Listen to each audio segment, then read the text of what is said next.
Hello friends, Radhe Radhe everyone. दोस्तों, जय माता दी। तो आज मैं आपके लिए लेकर आई हूँ नवरात्रि की व्रत की एक अनोखी सी कहानी। तो आइए शुरू करते हैं। दोस्तों, एक गांव में सरिता नाम की एक महिला रहती थी।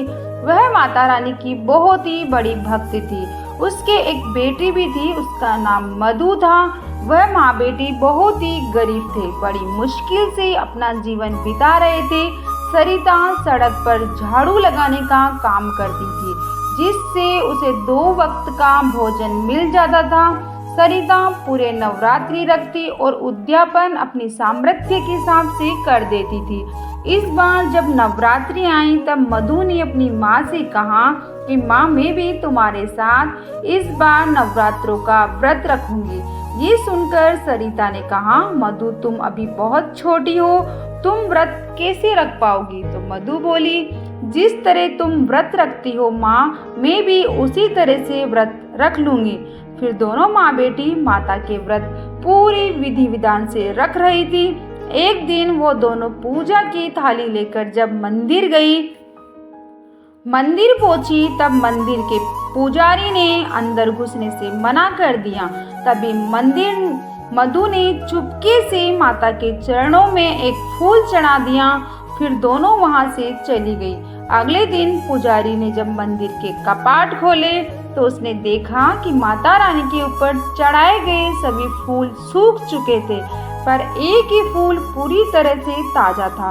ये देखकर पुजारी हैरान रह गया कि वे ऐसे कैसे हो सकता है। तभी वहां पर सरिता और मधु फिर से आए। पुजारी उन दोनों पर क्रोधित हुआ और सभी से कहने लगा कि ये दोनों नीच जाति की है। इन दोनों को मंदिर में आ जाने से मंदिर अपवित्र हो जाएगा। लोगों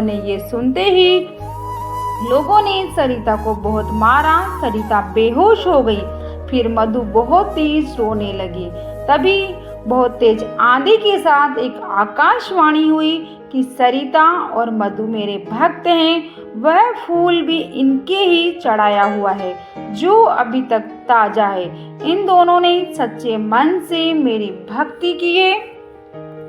ये सुनकर सभी ने सरिता और मधु से माफी मांगी। जब सारे नवरात्रे पूरे हुए तब सरिता ने अष्टमी का पूजन किया, माता रानी का भोग बनाया, फिर उन्हें भोग लगाया। जैसे ही भोग लगाकर दोनों व्रत खोलने बैठी, वैसे ही बाहर से एक आवाज आई, बेटी, मुझे बहुत भूख लगी है, मुझे कुछ खाने को दे दो, मैंने 2 दिन से कुछ नहीं खाया है। आवाज सुनते ही सरिता बाहर आकर देखा तो बाहर एक बूढ़ी औरत खड़ी थी। सरिता और मधु ने सारा खाना उस बूढ़ी औरत को दे दिया और दोनों ने थोड़ा बहुत जो भी था वह खाकर रह गई। जब बूढ़ी औरत जाने लगी तब सरिता को एक पोटली दे गई और बोली, इसे मंदिर में रख लेना और विजयदशमी वाले दिन ही इसे खोलना, और चली गई। विजयदशमी वाले दिन पूजा करने के बाद सरिता ने जब वो पोटली खोली तो उसमें से हीरे जवाहरात निकले।